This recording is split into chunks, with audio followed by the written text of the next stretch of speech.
কিন্তু এই যে মেয়ে, তুমি যে 8-10টা ছেলের সাথে জেনা করেছো, তোমার ইজ্জতের কি হবে? তোমার যে সতীত্ব তুমি নষ্ট করেছো। তুমি তো বিয়ের পর কোনো ঘরে গেলে সে হাজবেন্ডও বুঝতে পারবে তুমি আর সতী সাথী নও। তখন তোমার কি হবে? আর এটা যে এত ভয়াবহ মহামারী আকার ধারণ করেছে না, অনেক ক্ষেত্রে দেখা যায় স্বামী অফিসে যাওয়ার সাথে সাথেই বয়ফ্রেন্ড বাসায় হাজির। এই যে বাক্সে বাক্সে বন্দি জীবন বললাম, বাক্সে বাক্সে বন্দি ফ্ল্যাটের ভিতরে তো ঢুকলে আর বোঝা যায় না ভিতরে কি হচ্ছে। কত ফ্ল্যাটে যে জেনা হয় এখন এই শহরে আল্লাহ ভালো জানে। এই ফ্ল্যাটের প্রত্যেকটা ইঞ্চি ইঞ্চি মাটি আল্লাহর কাছে সাক্ষী দিবে। যেখানে যে মাটিতে বসে অবিবাহিত যুবক যুবতী জেনা করেছে আর বিবাহিত যুবক যুবতীরা এবং এই স্বামী স্ত্রী জেনা করেছে, এর ইঞ্চি ইঞ্চি মাটি আল্লাহর কাছে কথা বলবে। এর ইঞ্চি ইঞ্চি মাটি আল্লাহর সামনে কথা বলবে। ইয়াউমা ইযিন তুহাদ্দিসু আখবারাহা, সেদিন তুহাদ্দিসু আখবারাহা, জমিন তার খবর বলবে আল্লাহর কাছে। জমিনের কোথায় কোন পাপ হয়েছে সব বলে দিবে।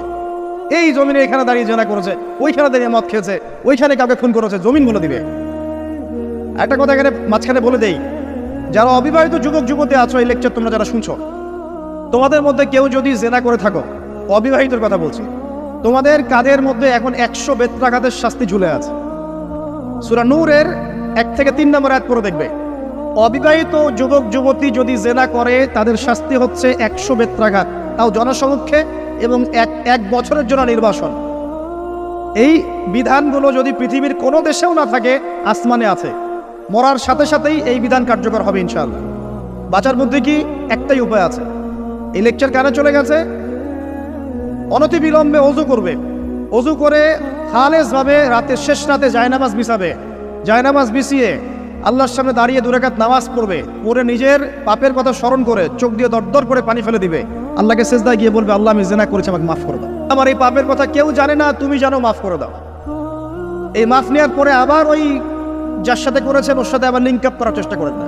আসো আমরা জেনা করেছিলাম, আসো বিয়ে করে নেই, এটা সলিউশন না। জেনা করেছেন, আগে তওবা করে ফিরে আসতে হবে, তারপরে পুরো জীবন ইসলামিক লাইফ লিড করতে হবে। আল্লাহ যদি দেখেন যে হ্যাঁ আপনি ঠিকঠাক তওবা করে আল্লাহর পথে চলছেন, আল্লাহ তখন আপনাকে নেককার স্ত্রী দিবে ইনশাআল্লাহ। এই একমাত্র রাস্তা যুবকদের জন্য এবং যুবতীদের জন্যও। যুবকরা না হলে পার পেয়ে যেতে পারে, কারণ একটা কথা সমাজে প্রচলিত আছে না, যে ছেলে মানুষের ইজ্জত তো সহজে যায় না, গোপন হয়ে গেছে, কেউ জানে না, আল্লাহ মাফ করে দিয়েছেন, সে হয়তো পার পেয়ে গেল। কিন্তু এই যে মেয়ে, তুমি যে 8-10টা ছেলের সাথে জেনা করেছো, তোমার ইজ্জতের কি হবে? তোমার যে সতীত্ব তুমি নষ্ট করেছো। তুমি তো বিয়ের পর কোনো ঘরে গেলে সে হাজবেন্ডও বুঝতে পারবে তুমি আর সতী সাথী নও। তখন তোমার কি হবে? বিবাহিত যারা আছে, এই যে দেবর আর ভাবি, এই যে শালি আর দুলা ভাই, মধুর সম্পর্ক না এগুলা? দাঁড়াও, এটা মধুর সম্পর্ক। দেখা যায় সুবহানাল্লাহ, এই যে আমার এখানে ফোন আছে না, আমাদের অফিসিয়াল পেজ আছে, অফিসিয়াল পেজে যত প্রশ্ন আসে দেখি ম্যাক্সিমাম জেনা কেন্দ্রিক, ব্যভিচার কেন্দ্রিক, পরকীয়া কেন্দ্রিক। একজন প্রশ্ন করেছে যে দুলা ভাইয়ের চরিত্র এত খারাপ ছিল, আর ওই মেয়ের বয়স তখন কম ছিল, 13 বছর বয়স। 13 বছর বয়সের মেয়ের দিকে সে চোখ দিয়েছে। যাকে বিয়ে করেছে তার সাথে তো সম্পর্ক আছেই, ওর সাথে তো সম্পর্ক আছেই। তারপরে আপনার শালীর সাথে সম্পর্ক। এখন শালীর সাথে তার 2 বছর ধরে সম্পর্ক করার পর সেগুলোর ভিডিও ধারণ করে তাকে ব্ল্যাকমেইল করছে যে যদি আমার সাথে খারাপ কাজে সে রাজি না হয় তাহলে এই ভিডিওগুলো ভাইরাল করে ফেলবে। এই যে অনলাইনের যুগ, এখন তো মানুষ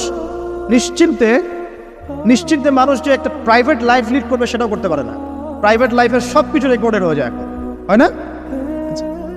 এটা একটা ফিতনা, মহাফিতনা। এখন সে রেকর্ড করেছে, এইভাবে ব্ল্যাকমেইল করে এই শালীর সতীত্ব নষ্ট করলো। 1 বছর 2 বছর না, 3 বছর ধরে। এখন এই মেয়ে প্রশ্ন করছে পেজের মধ্যে যে এখন তার মানসিক অবস্থা এতই খারাপ, সে জিজ্ঞাসা করছে আমি যদি আত্মহত্যা করি তাহলে আমার পাপ হবে কিনা। এই মেয়েটা যদি আপনার বোন হতো কি করতেন না? আল্লাহ না করুক এই মেয়ে যদি কারো মেয়ে হতো তাহলে কি করতেন আপনি? আপনার কাছের কেউ হলে আপনি কি করতেন? এখানে ওই শাস্তিটা না বলে সামনে যেতে পারছি না। শোনেন, যারা বিবাহিত ব্যক্তি হওয়ার পরেও পরকীয়া করেছেন, বিবাহ করার পরেও পরকীয়ার পাপে লিপ্ত ছিলেন বা এখনো আছেন, জেনে হোক না জেনে হোক করেছেন, অথবা এটা জেনে করেছেন যেটা একটা খারাপ কাজ তারপরেও করেছেন, রাসূলুল্লাহ সাল্লাল্লাহু আলাইহি ওয়াসাল্লামের হাদিস এবং আল্লাহ পাকের কালাম অনুযায়ী তাদের শাস্তি হচ্ছে কোমর পর্যন্ত মাটিতে পুঁতে ফেলে পাথর নিক্ষেপ করে রজম করে হত্যা করা। ইসলামিক যদি কোনো রাষ্ট্র থাকতো, বা এটা যদি হতো, বা এটা যদি ইমামুল মাহদির যুগ হতো বা ওমর রাদিয়াল্লাহু আনহুর যুগ হতো, তাহলে এই শাস্তির বাইরে আপনি চলতে পারতেন না, যদি এটা প্রমাণ হতো।